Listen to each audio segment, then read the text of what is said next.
Well, they finally sorted their net zero issues. That was huge. But immigration is the other one, where, again, there's an increasing number of Australians who feel like the major parties don't represent their views. They're both on a unity ticket.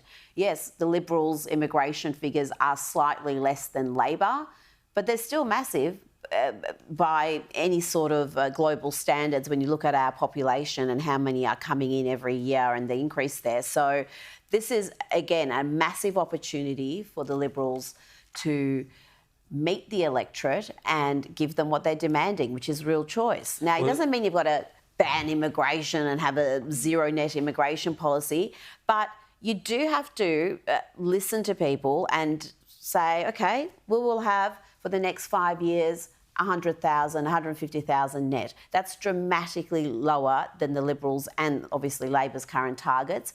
And that will give people a choice on an issue that we know they care about. And there was another poll out in the last 2 weeks which mirrored this one, again showing the number of people concerned about immigration has doubled in a number of years. So that is a clear sign that people feel like they're not being heard here. Well, Caroline, federally, the Liberal Party are now going to start focusing on both defence and on immigration. Rita is right. There is a reluctance, and we heard that actually from Kelly Sloan just earlier this morning, with the New South Wales Libs kind of hesitating to come hard in on immigration for fears that there's been a baby recession, I think is how Kelly Sloan referred to it, when we need a baby boom.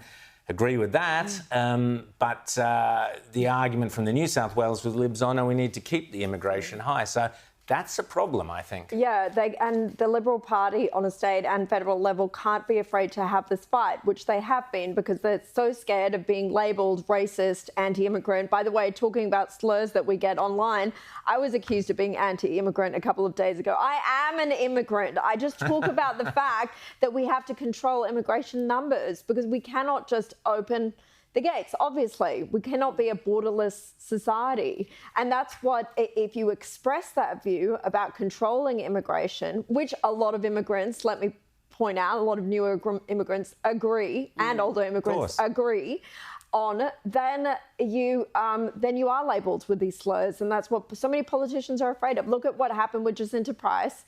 Some ill-advised comments about Indian migration, but she got such unfair labels hurled at her, and then there was such quibbling in her own party to sort of distance themselves from her, when there should have been at least an attempt to defend the position she was trying to explain. Yeah, I'm going to pick you up on that, because I don't think her comments were ill-advised. I know Rita's going to probably agree with me. They weren't ill-advised. She was merely citing a Labor poll that showed that the Labor Party were preferencing certain communities in order to boost their vote. That's all Jacinta Price was doing. And as usual, the Liberal Party turned on her for citing common sense. Well, she had her own sort of semi-apology for that. She shouldn't have. Yeah. She corrected something that was unnecessary.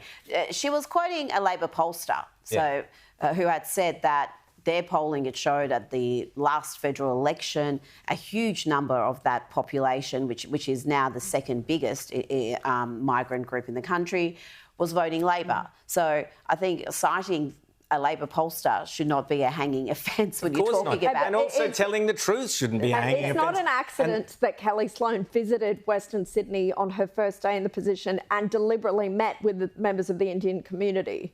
I don't think that's an accident. No, it's not an accident, but the point is nobody respects you if you walk away from an honest comment, and that comment was honest, and the Liberal Party should have got behind Jacinta Price and said, yes, Labor are using immigration to boost their own numbers. It's exactly the same as the Democrats in the United States, exactly the same as Labor in Britain. And Conservatives, unless they are prepared to come out and say very clearly something that people, back to Paul Keating, were boasting about. They were, Labor were going, yeah, this is great. We're going to do this. It's going to boost our numbers. So when the Conservatives turn around and say, what you're doing is actually not helping Australia, they get called racist and anti-immigrant when they're just telling the truth. And what was just said about, I think Kelly Sloan said, Australians aren't having babies, so we need to have immigration.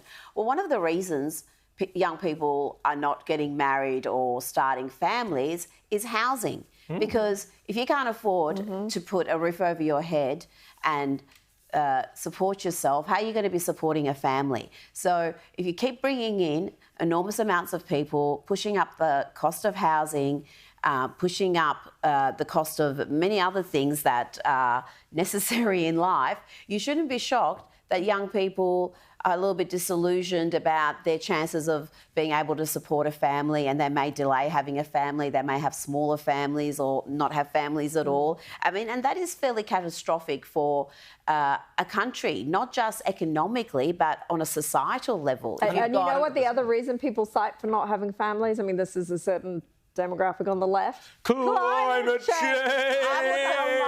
Oh, I can't have any babies. I necessarily believe it. But I think that the opposition, the Liberal Party, and who's responsible for that? Our education system. Our education system. I What a would farce. And the ABC. I'll be talking about that as well. But just quickly, Rita, carrying on from that point about how Labor tend to use immigration and associated topics to boost their own popularity.